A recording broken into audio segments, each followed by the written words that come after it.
Welcome to another Speaker Series event brought to you by the Cultural Knowledge Consortium.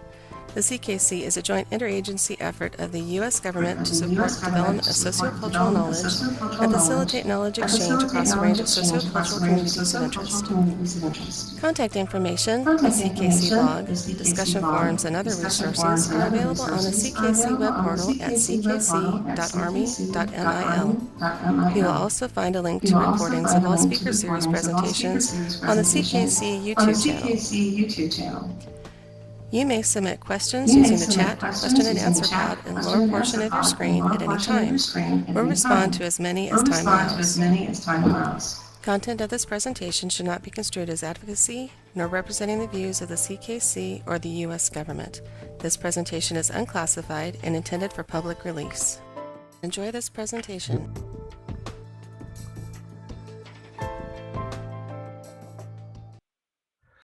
And good morning, everybody, and welcome to another CKC Speaker Series edition.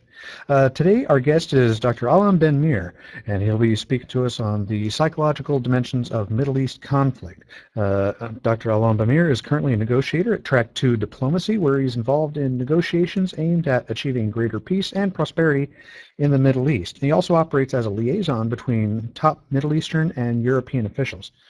He's the host and organizer of Global Leaders, Conversations with Alon Ben Meir, where he brings distinguished heads of state, ambassadors, policymakers, and influential world leaders together to discuss critical issues facing the international community. Currently teaching a seminar at NYU entitled The Middle East Foundations and Emerging Orders. Author of a number of books, his most recent being in 2004, A War We Must Win, which is a compilation of articles following 9/11 through the Iraqi War, and The Last Option, which discusses the cycle of violence between the Israelis and the Palestinians. So, without any further ado, I'd like to welcome our guest and turn the floor over to Dr. Alon Ben Meir. Sir, the floor is yours. Thank you so much. I'm happy to be with you and with everyone else. I have been dealing with the subject of the dimension and implication of conflict in general. But needless to say, when you look at the Middle East, you have so many conflicts going on. And during the last few years, I was attempting, of course, to find a common denominator. That is, what are these conflicting issues? How can you possibly resolve them, when in fact they are simply not limited to the conflict itself? Let me give you an example. If there is a conflict, say, over land between two nations, you can sit down and negotiate how to partition this land, and most likely you could reach an agreement about the partitioning. Or, for example, you have a conflict over human rights. Again, you can sit down and negotiate some possibilities how to enhance human rights and over time further improve it. What the problem with what we have today in the Middle East in terms of in the wake of the Arab Spring, the Arab-Israeli conflict, the Iran's effort or Iran's nuclear program, is that these conflicts are not limited to the issues involved, but there is the psychological dimension that impact every conflicting issue. And so that is if we were not to consider carefully what are these implications and begin and make a serious effort to mitigate the psychological dimension, it becomes extremely difficult, if not impossible, to resolve these kind of conflicts. What we see here is, first of all, is the psychological for 65 years. And when we sit and think in terms of what is going to take to resolve it and why it hasn't been resolved.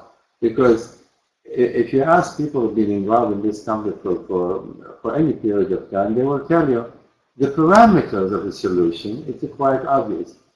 For example, a two-state solution will provide the Israelis with what they want, will provide the Palestinians what they want. Then what are the real problems? They can settle, for example, the issue over land, about the future of Jerusalem.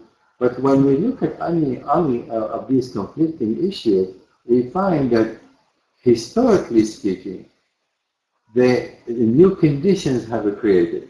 Let me give you an example. Why there is a resistance, for example, to change. Look at the Palestinian. From the Palestinian perspective, and many of them still to this day, they do not accept, for example, the reality of Israel as we know it. They go back to 1948. They experience what they call the Nakba, the catastrophe. The catastrophe that created the refugee problem. The refugee problems were further aggravated in the war of 1967. During all of this period, the public narrative was focused on the right of return.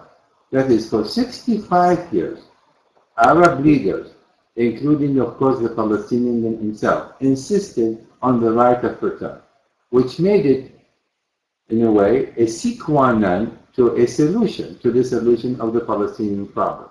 But the right of return is, if to be exercised, it will, for all intent and purposes, wipe out Israel as a Jewish state. And hence, for the Israelis, this is simply unacceptable under any circumstances. Look at, for example, the situation with Jerusalem. The Israelis are saying time and again that Jerusalem is not subject to division. It will never be a capital for two states, an Israeli state and the Palestinian state. Whereas the Palestinians say there will be no peace between Israel and the Palestinians unless Jerusalem is divided and become a capital of two states. Well, whereas in reality, if you look at Jerusalem today, you will say there is no other solution but making Jerusalem as a true capital. But then you have to go back into the religious implication. That is, for the Palestinian, all of Jerusalem belongs to the Arabs. They insist that Muhammad, in his journey to heaven, he stopped in Jerusalem. Subsequently, the mosque, the Aqsa Mosque and the Dome of the Rock, were built where he actually stopped, as I said, on his way to heaven. So from their perspective, Jerusalem is an Arab entity, and it should never be, any part of it should be relinquished to any other nation or party, including Israel. But if you ask the Israelis about their position on Jerusalem, they will tell you, wait, Jerusalem is the center of our cultural, religious, for millennia. As a matter of fact, Jews to this very day who do not live in Israel, they will, every Passover, they will say, this year we are here, next year in Jerusalem. Jerusalem is being mentioned in the Old Testament more than 700 times. So from the Israeli perspective, the recapture of Jerusalem was more than just historic event. It's the restoration, it's the redemption from the perspective of the Jewish people. So when you talk to Netanyahu or other leaders in Israel, they will tell you, under no circumstances will we ever relinquish Jerusalem. Which means here, you have the historical perspective, you have the religious perspective, and as a result, the issue how to resolve the future of Jerusalem becomes nearly impossible. I say nearly impossible because at one point or another, both parties will have to come to a position where they can accept some form of partition, and I don't mean physical partition, but pretty much institutionalizing what's on the ground, what is a Palestinian will remain a Palestinian, what is an Israeli will remain an Israeli. So solution is possible. But that cannot happen unless you begin to mitigate the psychological dimension of the problem of Jerusalem. And in so only doing, then you begin to be able to sit down at the negotiating table and find a solution. Which means public here, the perception of Jews and Palestinians will have to change. And how do you change perception? You're going to have to create a new public narrative. You have to begin to speak about the possibility that if Jerusalem is the main obstacle to the creation of a two-state, an Israeli, that is Israel, and a Palestinian state, then we need to mitigate the psychological dimension about Jerusalem by public forums, by talking about it, at any level, in universities, in school, but in the main by the leadership, who will have to say, if we could, we would have liked to have the entire city, but because of the circumstances, because of the fact that Israelis and Palestinians do coexist there, and the removal of either side from the city is impossible under any circumstances, and since coexistence is a reality on the ground, we're going to have to find a solution that is consistent with the reality on the ground. But what happened, what else is there, for example, between the Israelis and the Palestinians, is over the many years, is the mutual, delegitimization. That is, if you don't want to accept other party, if you do not want to share the land, so from the Israeli perspective, the land of Israel, from the Palestinian perspective, is Palestine, then an effort was being made over the years to delegitimize each other's right to the same land.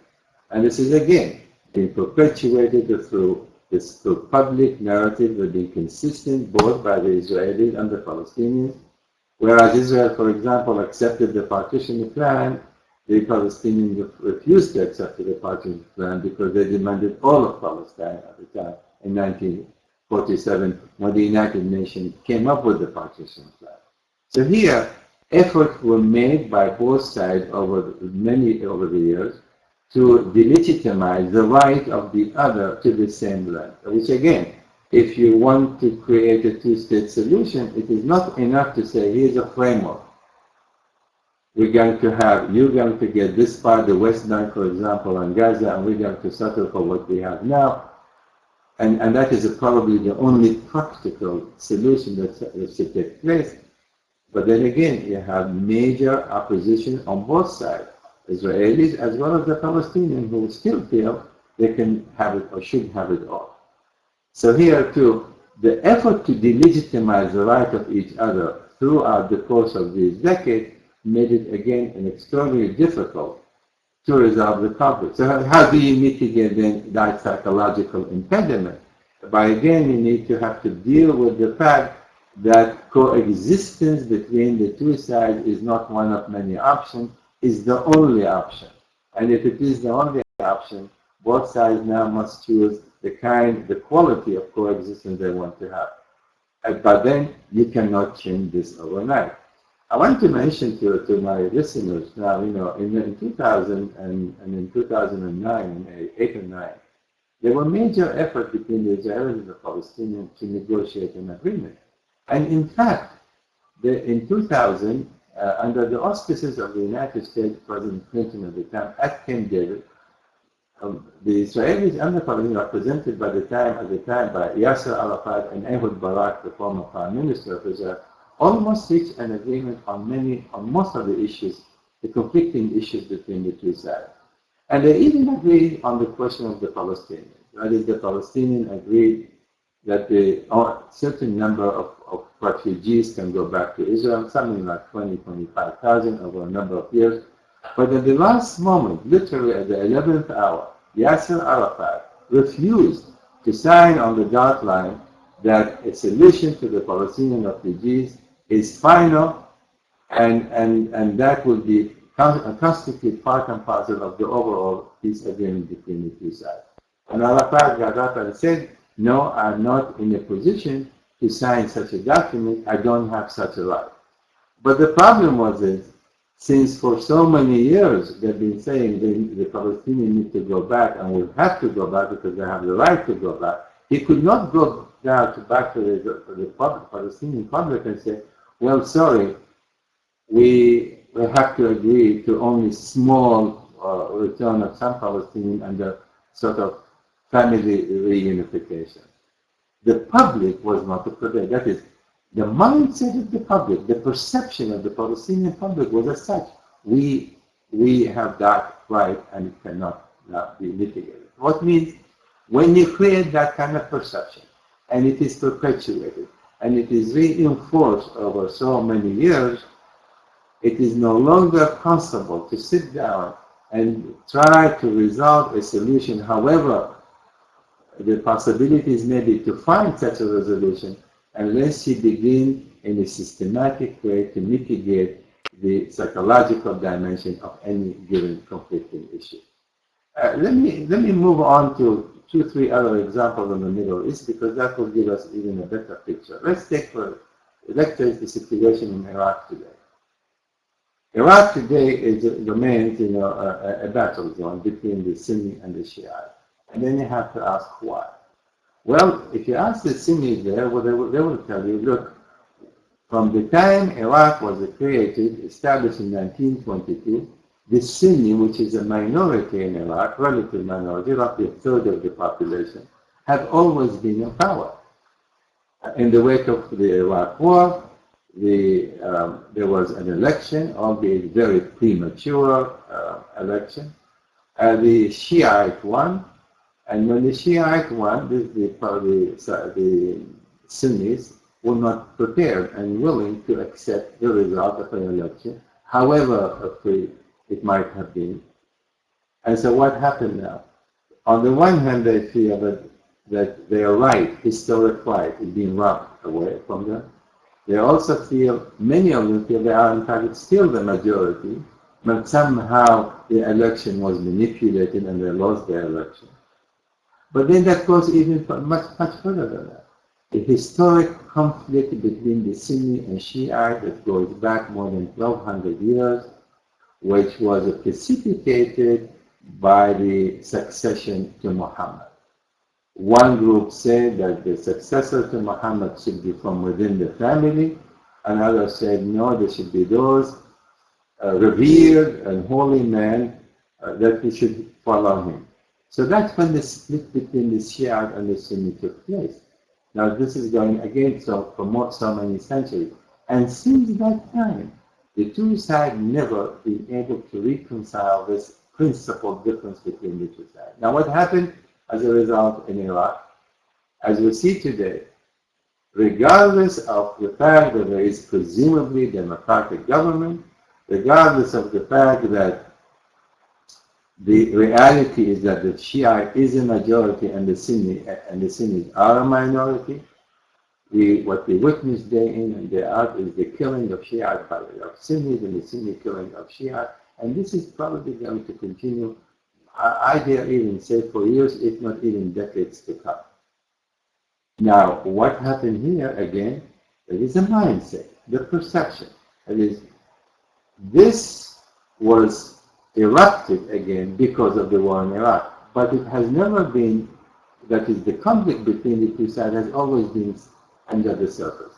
And no effort was actually to mitigate it so that both Muslims, both sides will feel equal and they can actually, as they have been in fact, intermarry and live together and work together, but the animosity between the two sides never in fact dissipated. If you take the situation, say, in Syria today, you have many of these elements. For the Alawite, this is the right for them to govern Syria. They have been governing Syria for the last 43 years. After Assad, the father of the current president, was reigning for 30 years. Bashar Assad is now in power for the last 13 years. From their perspective, they have, this is their right. This is a right, almost inherent right, to continue their governance of the state of Syria.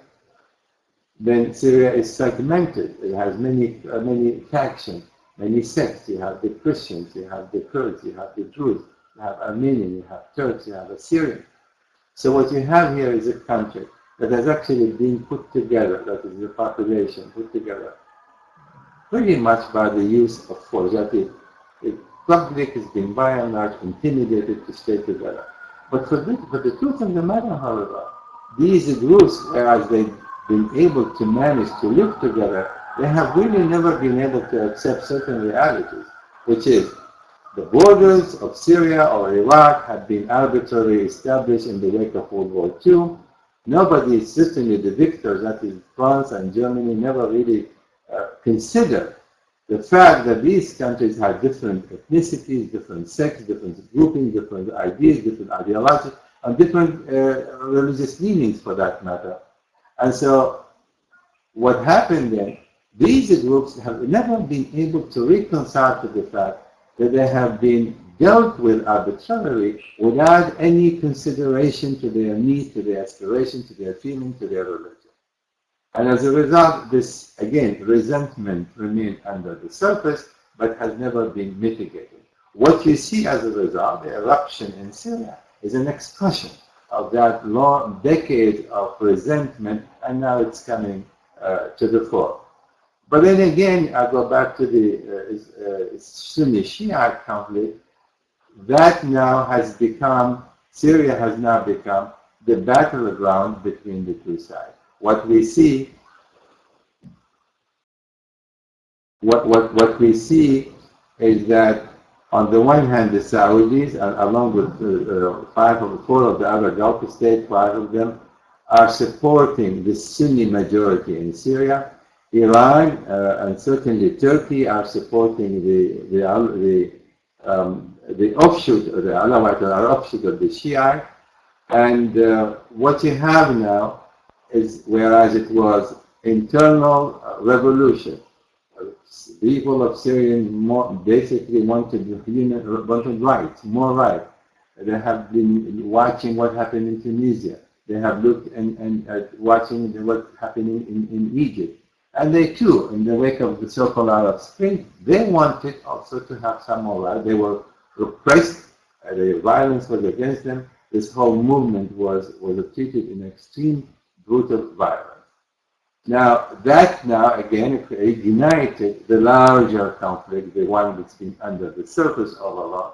And now Syria has become the battleground between the Sunni and the Shia, and which may well be be prolonged for years to come.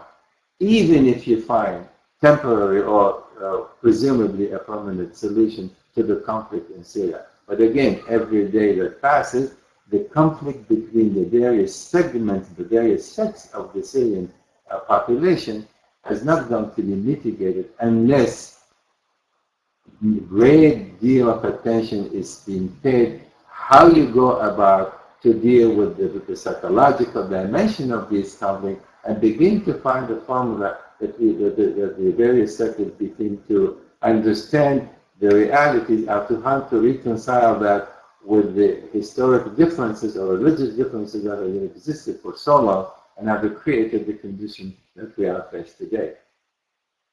You can look, for example, at the Iranian nuclear program, and you might also say, well, Iran is pursuing a nuclear program from the Iranian perspective. They have the right to enrich uranium.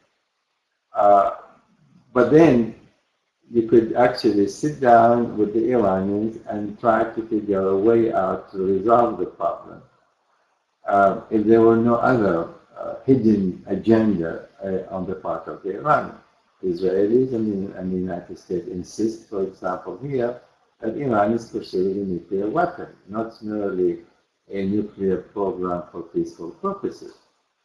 And when we look at the Iran today and the current government and its nuclear program over the last 2 decades, and the manner in which Iran conducted its negotiation with the West, with the International Atomic and Energy Agency, the IAEA, what we find, Iran gave every sign and signal that in fact it is pursuing something more than a nuclear peaceful program. And why is that? Now here again, you have to look at Iran and what Iran is all about. From the Iranian perspective, they are the largest country in the Middle East with huge resources of oil. They have a continuing history of nearly 4,000 years. They are the Shiite in Iran is actually it exceeds the number of Sunnis in the entire Gulf state, including Iraq. And so they feel they have the right to be the region hegemon. From their perspective, acquiring perhaps a nuclear weapon is going to give them the edge, what they need in order, in fact, to exercise that hegemony. And therefore, and of course, they also have other explanations. They will tell you we are living in a very dangerous neighborhood. We have Afghanistan problem. We have Pakistan. We have these powers, Pakistan, India, they have a nuclear weapon. But they also are concerned, of course, about what Israel presumably have. What you see then, it is not just limited to in an effort to produce a nuclear program, such as say what happened in Pakistan or in India, because they were enemies for a long period of time, and they were pursuing a nuclear program in order to gain certain leverage over the other. But as we all know now, both acquired, and they have created a sort of a deterrence between the two. But in the case of Iran, this is not the same thing, because Iran has openly threatened Israel existentially. Israelis don't take that lightly. And hence, what you see now, the convergence of conflict, between the Sunni and Shia, between Iran and Israel, Iran involvement in Syria. And so all of these elements come together, and you have to then ask yourself the question, can that in fact be resolved? And with that, begin to consider very carefully where Iran is coming from, where the Israelis are coming from, where the Sunnis are coming from. It will be extraordinarily difficult to resolve the Iran nuclear program unless you can find a solution that can satisfy all the players involved, and that's going to be extremely difficult. Let me give you here the psychological impediment, for example, on the part of Israel.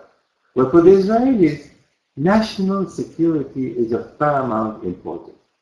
Even though Netanyahu or many of his predecessors might have exaggerated the national security implication of the state of Israel, they have genuine, legitimate national security concerns. All you have to do is go back 5-6 decades, and the Jews will tell you, the Israelis, that for millennia they have been persecuted, they have been expelled, they have been segregated against, and all of this culminated with the Holocaust that nearly wiped world Jewry. So from the Israeli perspective, an effort almost succeeded in wiping out the Jews in the entire European community. So then the creation of Israel has become the shield, the refuge that is going to have to provide the ultimate security to safeguard the Jews from any kind of external threat, let alone existential one. And as they look at Iran, they see that as an imminent danger that it cannot be accepted. And therefore, the Israelis take an entirely different approach toward Iran's nuclear program, because Iran has been cheating for a number of years. Iran is, from the Israeli intelligence perspective, they have a clear evidence that Iran, in fact, pursuing a nuclear program. And so for Israel, this is simply unacceptable. Unacceptable, specifically, now I have to go back to the historical dimension. That is, Israel's extraordinary sensitivity toward national security makes it nearly impossible for the Israelis to accept an enemy with such a weapon that could potentially or conceivably bring about the destruction of the state of Israel. Now, however remote this possibility may be, but that's how the Israelis feel, and for them, the motto that is never again, it is real one. And that, for example, creates some conflict between the United States and Israel as to how to ultimately deal with Iran. But all of this, the solution to find a solution to the Iranian nuclear program is no longer limited to whether you control it, how do you control it, whether Iran should or should not have enrichment program on its soil. The Israelis want to make absolutely certain that Iran, under no circumstances, will be able to acquire a nuclear weapon, whereas the Iranians insist This is national pride. We have the right. We will have to insist under any circumstances to have some kind of a nuclear enrichment program on our soil. So here again, to be able to resolve this issue peacefully, it is not merely sitting and creating some kind of a solution that could satisfy the Iranian. But even though it may satisfy the Iranian and satisfy the United States, it may very well not satisfy the Israelis, because the Israelis' demand comes from a different kind of experience, from a psychological hang-up, which is related directly to national security. So when we look at these elements, that is, you have every conflicting issue, then it has this background. That is, if we are going to try to resolve such issues, we have to be very keen on looking at the historical perspective, at the religious perspective, at the perception and the narrative that's been created and augmented and reinforced this perception over so many years. Let me also use one more example to make this point galvanize it even further. What we saw in Egypt is another phenomenon which is quite interesting. Regardless how wrong it was to push for another election in Egypt, it should have been known to everyone that the Muslim Brotherhood has been certainly oppressed for the last 6-7 decades. They, however, under the oppression of the Nasser era and Sadat era, certainly the Mubarak era, whereas they could not organize themselves politically, they've been able to develop the kind of social network and the apparatus necessary on basically preparing themselves to the day that may come where they will be able to rise to power. But they have always suffered sometimes unbearable oppression, especially by the successive Egyptian government. Now here you have these people, this group, were given an historic opportunity because of the revolution in Egypt, and because the unwise push by the West, including the United States, to push for early election, the writing of early constitution, so the Muslim Brotherhood being able to come to power. But when they came to power, their experiences over the previous 6-7 decades could not be just ignored. So Morsi, the first thing, instead of focusing on what the really Egyptian rose against the government for, they want food, they want opportunities, they want jobs, they want healthcare, they want education. So instead of beginning to focus on what the Egyptian people really wanted, their experience over the last 6-7 decades pushed him to do something else. First, consolidate his power. He wanted to bring back Egypt to be the leader of the Arab world, but of course under different kind of an umbrella, that is the Muslim Brotherhood umbrella. He wanted to institute systems within the country that are leaning heavily toward the Islamists. He wrote a constitution that heavily leaning towards Sharia laws. So what happened now? Past experiences from which the Muslim Brotherhood had suffered did not made it impossible for them, as a matter of fact, to think in terms of, well, now that we've been elected, we should look at all of Egypt and create an inclusive government that is going to need to deal with the aspiration of all Egyptian people. So here again, psychological the impediment from which the Muslim Brotherhood have suffered for so long made it for Morsi and many of the Brotherhood leadership nearly impossible for them to think in terms of this is a new era. The Arab Spring is not just allowing the Brotherhood or Islamic movement to rise to power or becoming more prominent politically in any given country, and that this is an opportunity for all the people to be lifted, but then instead focusing on their immediate need, and of course to the chagrin of the general public, because the public has been saying, well, we have died for this revolution, we have died for freedom, And although we woke up, after the fall of Mubarak as a free people, but the freedom in and of itself is not enough. We want food, we want opportunity, etc., etc. And the Muslim Brotherhood, certainly they could not deliver all of that within one single year, but they have not even shown the capacity that it to try to demonstrate to the public that that is where the focus is going to be, instead focusing on how to consolidate power. Because, again, as I said, prior experiences over so many decades. So, if you look at all these major issues, what you see is the common denominator. That is, what are these? You have the history of these various conflicts that go on they went on for decades.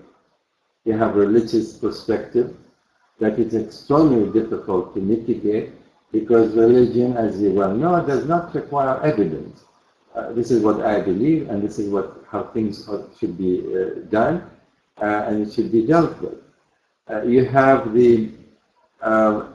because of the antagonism and animosity between the various parties, you have the continuing effort of de-legitimization of each other, and then we are creating now certain perceptions of each other that is becoming extremely difficult to mitigate unless you, in fact, accept the fact that what happened has happened, and now we are facing a new reality, and we have to deal with it in an entirely different manner. Basically, in summary, what I would like to say is that it is one thing to sit down and negotiate about a certain conflicting issue, be that land or even a human right, if you could isolate that from the psychological aspect of it. But since you cannot isolate it, you must address it, you must mitigate it first, and then you can begin to find a formula by which you can fashion a practical solution that is sustainable, not just one that it is convenient for the time being, but one that has to be sustainable. The final example I wanted to mention to you is South Africa. South Africa was a probably extraordinarily unique example. Whether there you have, the black community, which is overwhelming majority in South Africa from day one, has suffered tremendously under the white regimes for so many decades and decades. But then South Africa had something that no other Arab country has been able to produce, or including, for example, Israel, is leadership. And that is the fact that Mandela was being imprisoned for 26 years. He could come up out of the prison and actually push and they probably would have followed him and listened to him for a very violent revolution against the white and expel and kill as many white as possible. But he did not do so. He did precisely the opposite. He started by telling the black community, the majority, that we cannot rectify the past.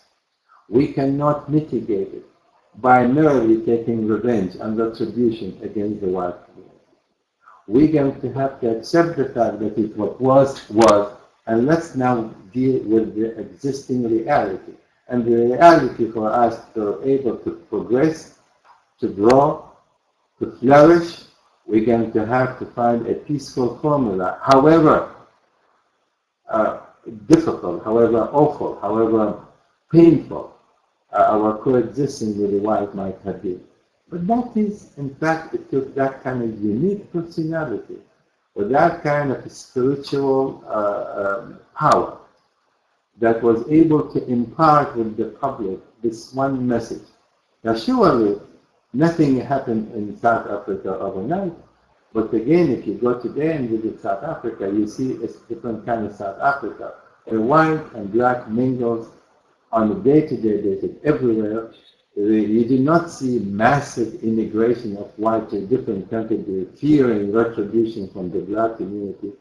But then again, this is a unique example that has not been duplicated in the Middle East, and it probably will not be easy to duplicate, not only because you don't have the kind of leadership along the line of someone like in the stature of Nelson Mandela, but because these conflicts have now been perpetuated and further enforced, not only because of the internal combustion, because of the internal division and tribalism at times in many of these countries, but also because of external interests, or Western interests, East European interests, the Soviet Union, now Russia, United States, the European community. They all have an interest in the Middle East and all have been supporting various segments in order to serve their national interests. And that, of course, has added, so to speak, fuel to the fire. That is, even if the people themselves wanted to begin a serious process of reconciliation, they have these outside forces that made it nearly impossible for them to sit down and begin to see eye to eye, had it not been for the direct and indirect interference. Syria, again, is a good example of that. Iran is interfering in Russia on behalf of the Bashar al-Assad regime. The United States, the Sunni Arab State, Saudi Arabia, Gulf State, are supporting the rebels. And that further make the conflict between the two sides extremely difficult.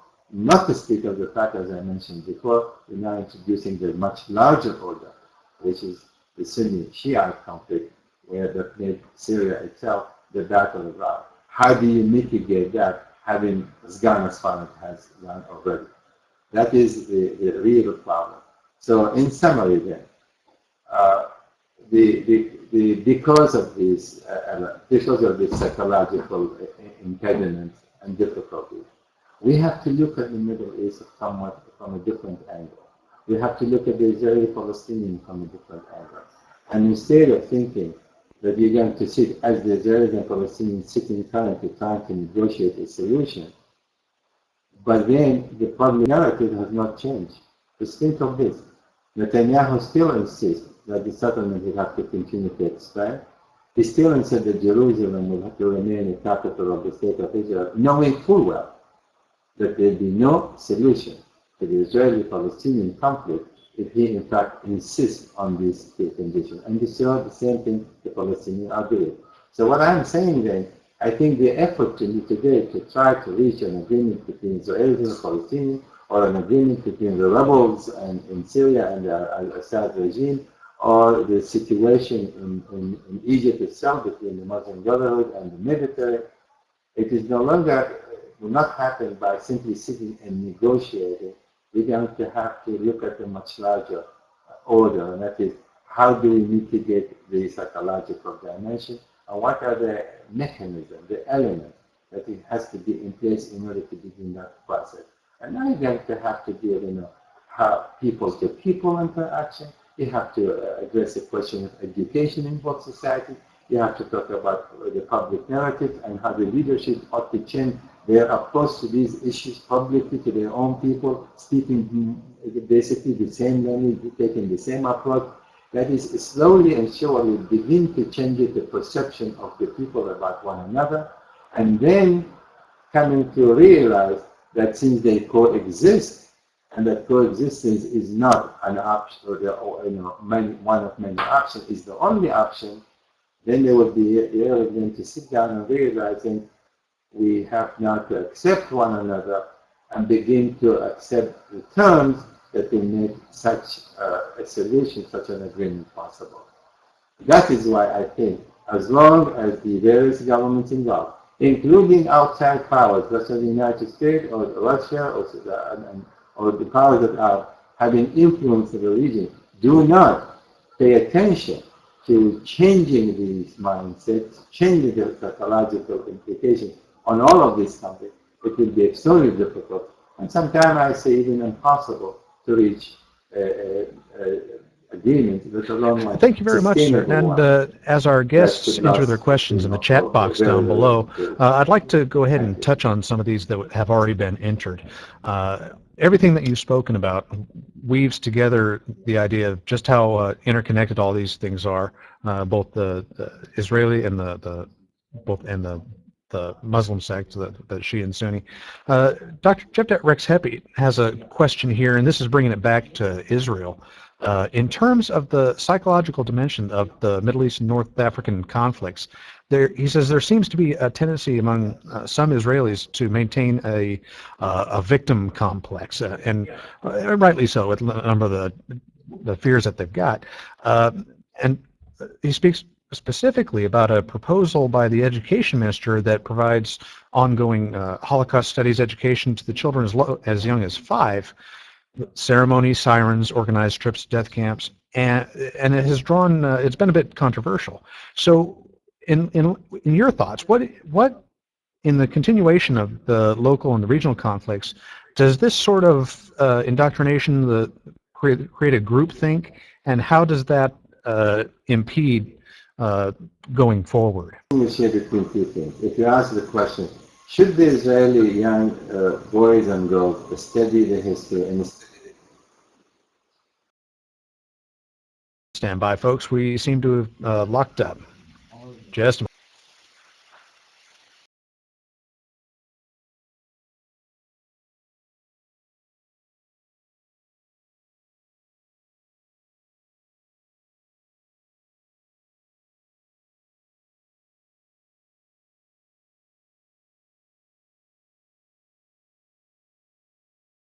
Folks, if you just bear with us for just a moment, we're going to get our speaker back online, so just hold on for a second.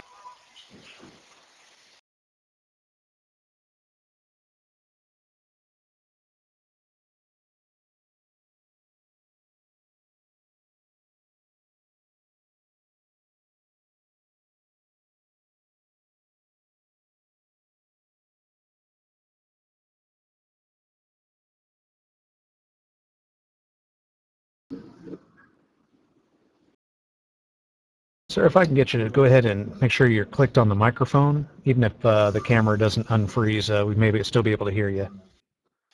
We're not quite there yet.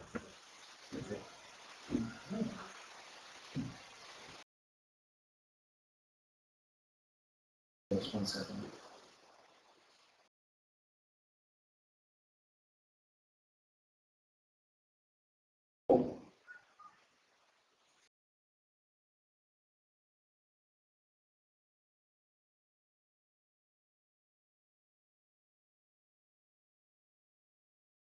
Okay, folks, we're experiencing a little bit of technical difficulty. We're going to get our speaker online in just a second. Please stay with us. We want to get to the question and answers that the questions you've already submitted, and we're going to be back online in just a second. So please bear with us, and we'll be back.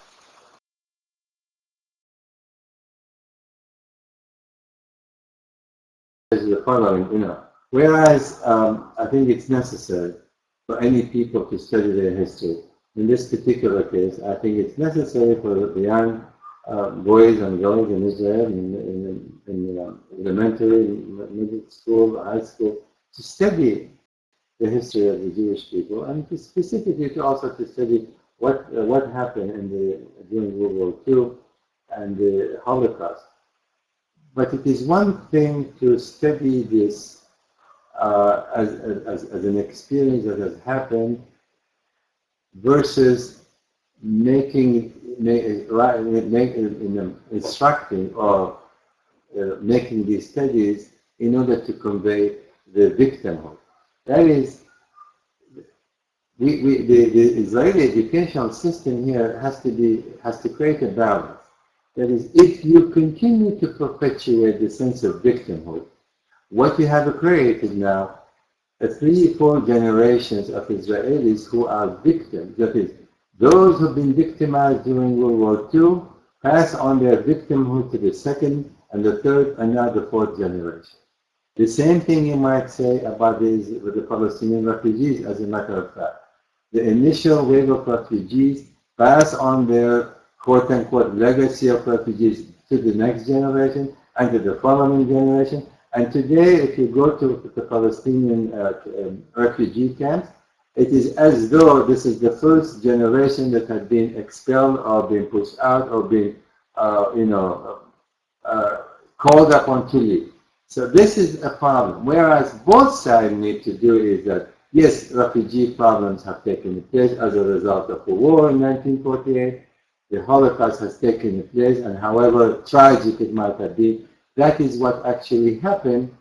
and they need to know the history, but must not and should not be conveying the victimhood from generation to another generation. This is an excellent point. I'm glad you asked this question, because this is one major psychological impediment today among the Israelis when it comes to national security, and among the Palestinians when it comes to the right of return. That sense of victimhood has been passed from one generation to the next. Okay, and as long as we're still speaking about Israel, with the successful, or Carl Prinzel writes in, it says, with the successful business relationships that exist between Palestinian and Israeli businesses, are those exceptions to the rule of this narrative that you describe, or is that an example of the difference between an individual psychology versus a national or political psyche? I just want to make clarifying, you're talking about business relationship between the two sides?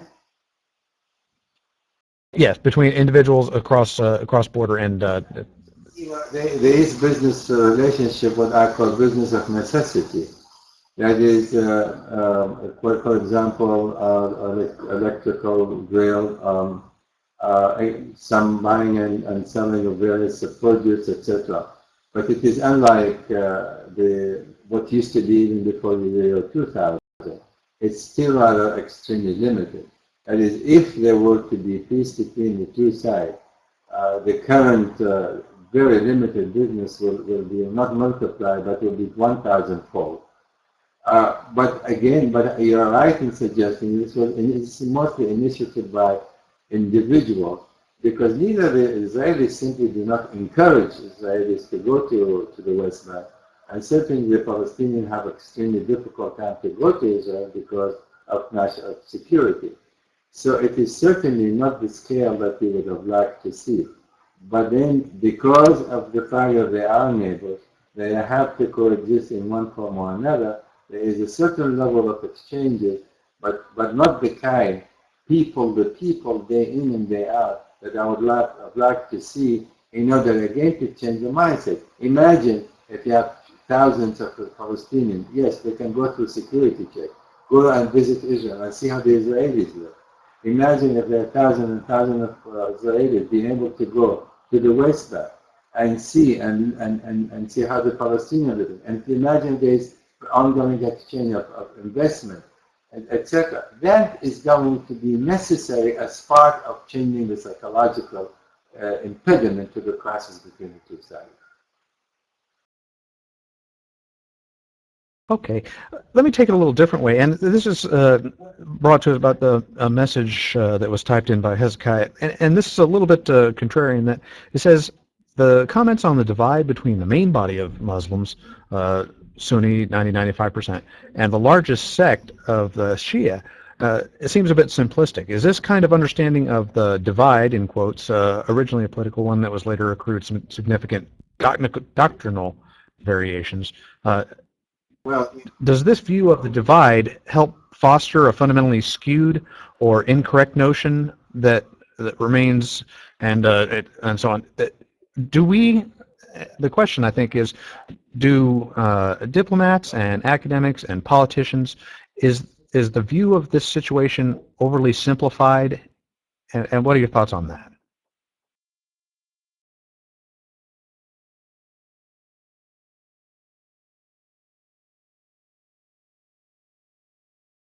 Folks, we seem to have locked up again, so we're going to try and get our speaker back in just a moment. This is one of those fun things that happens during live broadcasts, and we really do appreciate your patience with us. Please stand by. we're talking about.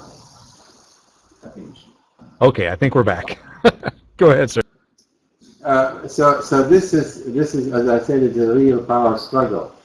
But yes, it is true that the Sunni constitute more than 90% of the Muslim world, and the Shia is a small minority. But in the Middle East, that is, between the 6 Gulf states, Iran and Iraq, the Shia are a majority. Very few people actually look at it from that perspective. And so the conflict is intense also. Here, again, it's a power struggle, not as much as the religion itself, but the religion is being the instigator to begin with. And now it's a power struggle in terms of who is going to be the regional hegemony. Who is going to exert more power on a regional scale?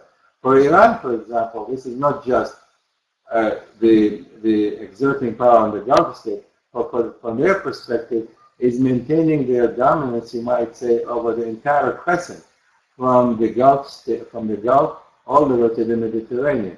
That's why for them Syria is extraordinarily important.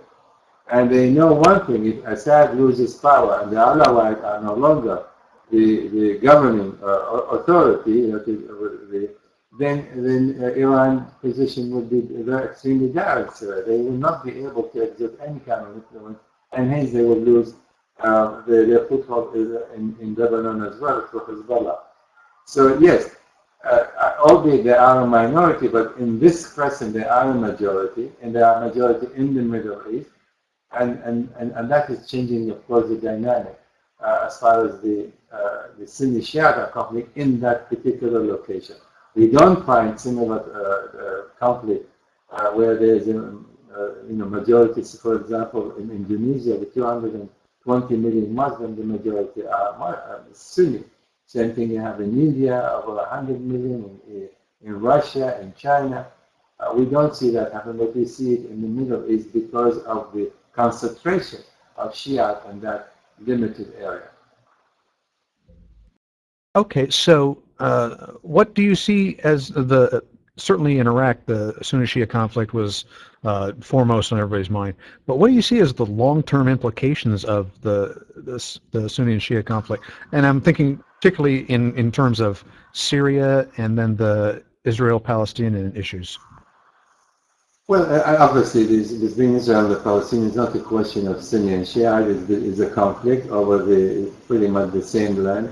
And I think a solution is entirely possible. As I said, you have to begin mitigating the psychological impediment between the two sides, and it takes dozens of things that need to be done, including effort by the United States. Also, focus not on who should give what, when, and how, but how to change their attitude publicly toward one another, how to begin different kind of curriculum in school, why allowing people to go from one side to the other. That is what's going to should be done simultaneously as the people negotiate, sitting down at the negotiating table. In Iraq, the issue might be even more complicated. Iraq is in fact has already disintegrated into three different factions. The Kurds already have their own autonomous rule. They really are connected to the federal so-called government in Baghdad in a very, very loose connection. They have their own militia, their own military, their own education system, everything.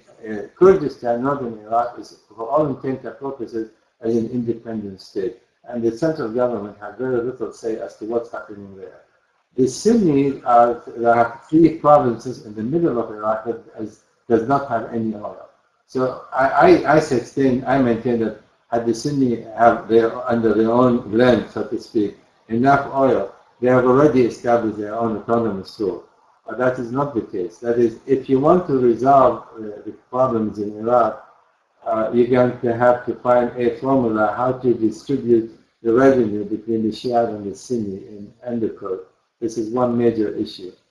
But since the discord between the Sunni and Shia is so intense, I feel, and I've been suggesting, that we should probably, once we find a formula for distribution of oil and revenue, and so that the Sunni will have their own portion based on the number of population, then they will also have some kind of autonomous rule and maintain some loose connection to a central federal government. That is probably the only solution that might work in Iraq. And I don't see how else you can actually end the slaughter, the day in and day out slaughter taking place in Iraq, short of giving the Sunnis an opportunity to rule themselves as they see fit, as exactly like the Kurds are doing in northern Iraq. Syria is a little bit more complicated because it is not just a three factions or three sects. There you have 7 or 8. 5 of them are major: the Kurds, the Christians, certainly the Alawite, and so they have serious discord between them. The Kurds, as a matter of fact, in Syria are already thinking in terms of how they may establish their own autonomous rule along the line of what the Iraqis have done. And they are in constant negotiating talks with the Iraqis to see if that is a way out. That is, if there is no immediate solution to Syria that will have to exclude Assad in one form or another, I think Syria is, without any doubt in my mind, on the verge of being disintegrated, and that the outcome of that disintegration will be far more dire than we are witnessing today, because it will, without any question, spill over much more seriously to Jordan, other than the refugee problem. Israel certainly has already spilled over to Lebanon, Iraq, and that's going to, and certainly this, and Iran in this case in particular, is going to have to exert its own muscles to try to keep its interest in Syria. So the picture is not going to be very pretty one. And I think, I don't want to say it's too late, but I do not feel that the so-called Geneva II, should it convene, it's going to provide the kind of solution that will be acceptable and sustainable in Syria. Something far more drastic will have to happen, and that has not taken place. Okay, thank you. Let me just do one more while we have time. Taking it back to the Arab Spring, the way it came off was somewhat unique in recent history anyways. Do you see that as a passing phenomenon, or is it here to stay? And if so, where do you think that this same kind of strategy would pop up? Well, the Arab Spring, we can talk about this for literally hours, but let me summarize it in a few sentences. First of all, this is an advent of a new era for the Arab world. It's going to be with us not for years, but decades. Because you have revolutions in various Arab countries, and these revolutions will move into evolutionary process, will be punctuated by violence everywhere, be that in Tunisia, in Egypt, certainly Libya, Syria, and elsewhere. So this is a process. The mistake has been made is for us, the United States, the European communities, to push for a quick democratic form of government, forgetting that this is way too premature and it's not going to work, albeit finally there's going to be some kind of an outcome where the right of the individual in the Arab world is respected. There is a human right that is respected. It's constitutional. That's going to have to take place, but this is a long way before this becomes enshrined into any kind of constitution with many of these Arab countries. That's number one. Number two, we have to also consider the fact that Islam as a religion will always be part and parcel of any new governing authority in any of the Arab states, because Islam is not just a religion, it is also a culture. But the question is, how these countries mind it differently. They'll have to find a different formula to balance between religion and the so-called state. There's not going to be anything like a separation between the state and church as we have here in the West. There's going to be a different kind of a system. And this is another thing that we in the West here, in Western thinkers, leaders, do not see it in the same manner, which is a problem. So this is another thing. And the third element we have to keep in mind, each country, each Arab state is different. So you're not going to have a single formula or a single form of a democratic form of government that is going to be suitable for all of them. It's going to be different. And that still ought to be considered. And the fourth element is to what extent external powers will continue to exert influence on these countries. You see what happened in Egypt, in Syria. Because of Iran, because of Russia, well, the conflict there has gone way out of control. 40,000 have died, and there is no end in sight. So external power have influence onto how these revolutions will progress and how they're going to evolve and develop over time. And finally, resources. That is, these countries have different resources. We have a different interest in Bahrain than we have in Syria. And so the resources are going to impact on the behavior of outside power. That is another element. And when you put it all of these and some, you can talk about half a dozen more factors that are involved in this.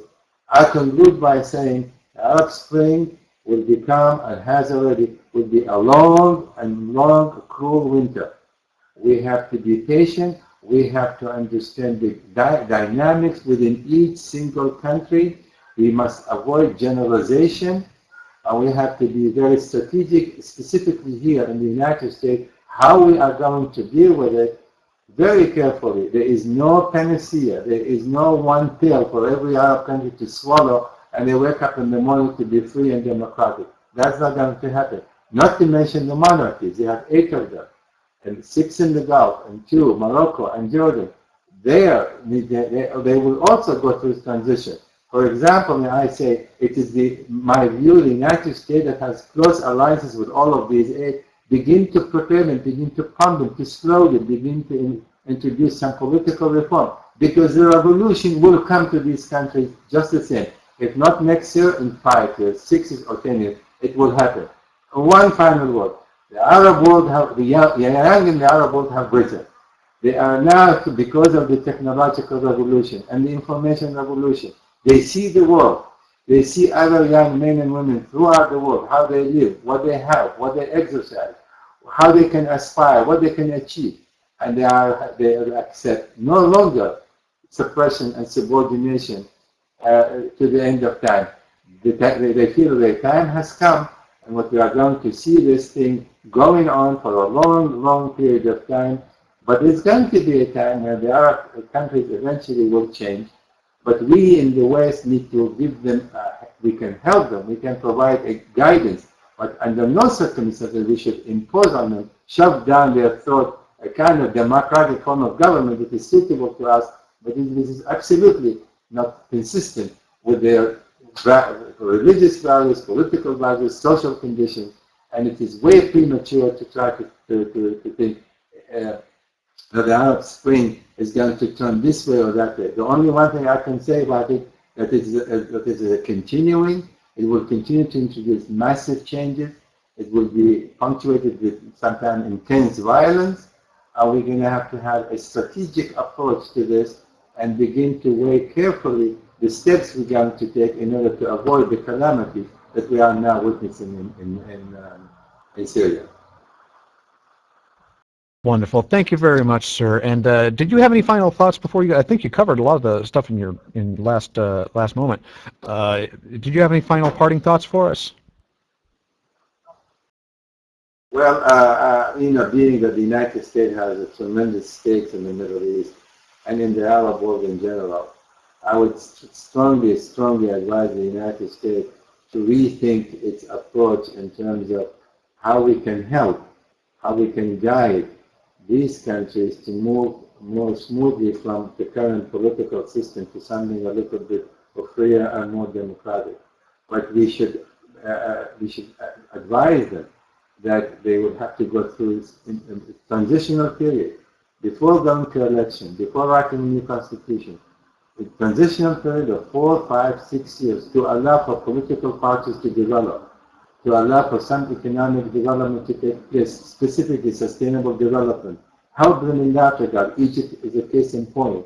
And then, when after such transitional period takes place, when you have the new parties that, with a clear platform, they can be able to compete, and then you're going to be able to smooth the transition and avoid what is happening in Libya, what's happening in Egypt, what's happening certainly in Syria.